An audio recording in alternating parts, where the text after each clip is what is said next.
Olá, pessoal. Bom, nesse vídeo eu vou fazer a resolução do exercício 2 do capítulo, da seção 6 de exercício do capítulo 2 do nosso material teórico. Esse exercício tem 3 itens e ele trata, na verdade, de objetos relacionados a uma reta, a equação de uma reta. No item A, eu tenho uma reta de equação y igual a 2x menos b. Ele fornece duas informações. Ele fala que o y é maior do que 0 se o x é maior do que 4, e fala que o y é menor do que o 0 se o x é menor do que 4.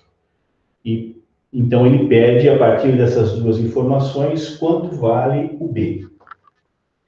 No item B, no segundo item, ele dá 3 equações de retas, todas com mx mais 1, mx mais 2, mx mais 3 do lado direito da igualdade das equações, e pede para a gente determinar como que são essas retas, né? Como que elas se relacionam. Então, no fundo, é saber o que acontece com essas retas quando eu tenho o mesmo valor do número que multiplica o x. No terceiro item, ele pede para determinar o ângulo que cada uma das retas, né, y igual a x mais 3, uma reta, e a outra y igual a raiz de 3x mais 2, o ângulo que essas retas fazem com a horizontal. Bom, para começo de conversa, nós precisamos, então, entender, né, o que significa uma reta de equação y igual a mx mais b. O que significam esses termos aí? A gente pode ver pela teoria que o m ele é conhecido como declividade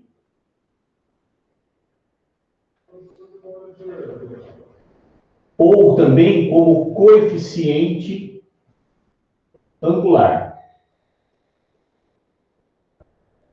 São os dois nomes que a gente tem para esse parâmetro m. Já o parâmetro b, ele é conhecido como termo independente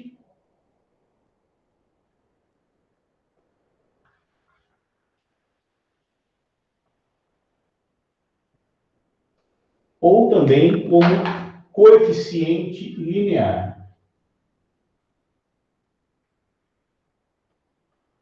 Da minha reta.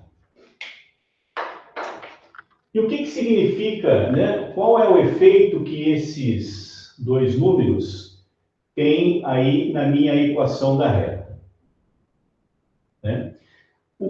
A declividade ou coeficiente angular mede o quanto essa reta está inclinada sempre em relação à horizontal. Então, por exemplo, se eu tenho uma reta que passa por um ponto aqui e por um outro ponto aqui, vamos chamar esse ponto aqui de A e esse ponto aqui de B. Então, se essa reta passa por esse ponto A e B, por esses dois pontos, significa que essa reta tem uma inclinação, uma declividade em relação à horizontal, certo? Essa inclinação, essa declividade é tal que, se essa reta tem equação y igual a mx mais b, isso significa que o valor do m é exatamente o valor da tangente do ângulo θ. O que significa essa tangente de θ? Essa tangente de θ, né, é igual a esse valor aqui, que eu vou chamar de ΔY, sobre esse valor aqui que eu vou chamar de ΔX. Então, a tangente de θ, na verdade, é o quociente de ΔY por ΔX. Então, no fundo, esse valor m é uma razão. É a razão do quanto eu estou subindo na reta ou descendo na reta proporcional ao quanto eu estou andando na horizontal. Então, se eu vou do A até o B, eu tenho que caminhar ΔX na horizontal. E isso implica subir ou descer uma quantidade ΔY na vertical. Tá certo? A gente pode pensar isso daqui também como sendo assim, ó. Se eu caminhar 1 na horizontal, o quanto eu vou subir ou vou descer? Eu vou subir ou vou descer a tangente de θ. Ou seja, se eu caminhar 1 na horizontal, eu vou subir ou vou descer o valor do coeficiente m da minha reta. Tudo bem? Então, essa razão significa exatamente isso. O quanto eu ando na vertical, proporcional ao quanto eu ando na horizontal. Se eu andar 1, eu vou subir ou descer a tangente de θ, que corresponde ao valor do m, que é exatamente a declividade ou coeficiente angular. Já o termo independente, ele significa, né? O termo independente B é obtida quando x é zero. Se x for zero, o valor do y é b. Então, de certa forma, esse termo independente, ele mede o seguinte. Ele mede aonde essa reta corta o eixo vertical quando o meu x for zero. O x é zero aqui, então, para isso, eu tenho um certo valor y na reta correspondente ao x igual a zero, que é exatamente o termo independente ou coeficiente linear. Então, com base nessa teoria, a gente pode resolver esses exercícios aqui, os 3 exercícios. Vamos resolver o item A. Observe que o item A diz que o valor do y é positivo se o x é maior do que 4, e o valor do y é negativo se o x é menor do que 4. Dessas duas conclusões, dessas duas afirmações, a gente chega à conclusão que quando o x for igual a 4, o y tem que ser igual a zero. Significa que essa reta vai passar pelo patamar 4 quando o y é zero. Desculpa, quando essa reta vai passar pelo x igual a 4 quando o y é zero. Então, se o y for zero, significa que o x tem que ser igual a 4.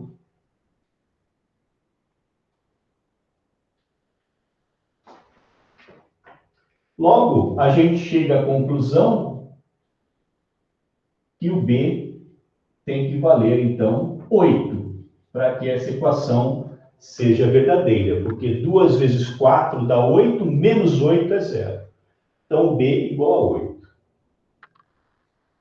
Já a segunda, o item B, o que acontece com essas retas, né?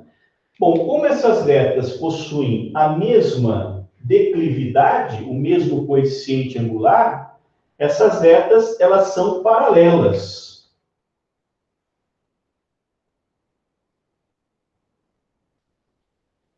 Porque elas possuem a mesma inclinação. Elas simplesmente são paralelas, só que elas estão cortando o eixo vertical. A primeira corta quando o B igual a 1, a segunda corta quando B igual a 2 e a terceira quando B igual a 3. Então, se eu tenho 1, 2 e 3, a primeira reta tem essa inclinação, cortando aqui, a segunda essa e a terceira essa. Então, trata-se de 3 retas paralelas. Já o item C, se eu tenho uma reta onde y é igual a 1x mais 3, isso significa que a declividade ou coeficiente angular da reta é 1, portanto, o ângulo que a reta faz com a horizontal é tal que a tangente de θ é igual a 1, ou seja, isso implica que o θ tem que ser 45 graus. Já no segundo item, y igual a raiz de 3x mais 3, isso significa que a declividade dessa reta é raiz de 3, portanto, o ângulo que ela forma com a horizontal é tal que a tangente desse ângulo é raiz de 3. E a gente sabe que um ângulo cuja tangente é raiz de 3, a gente sabe, através de uma calculadora, por exemplo, que esse ângulo é de 60 graus. Bom, espero que vocês tenham entendido a resolução desse exercício. Até uma próxima.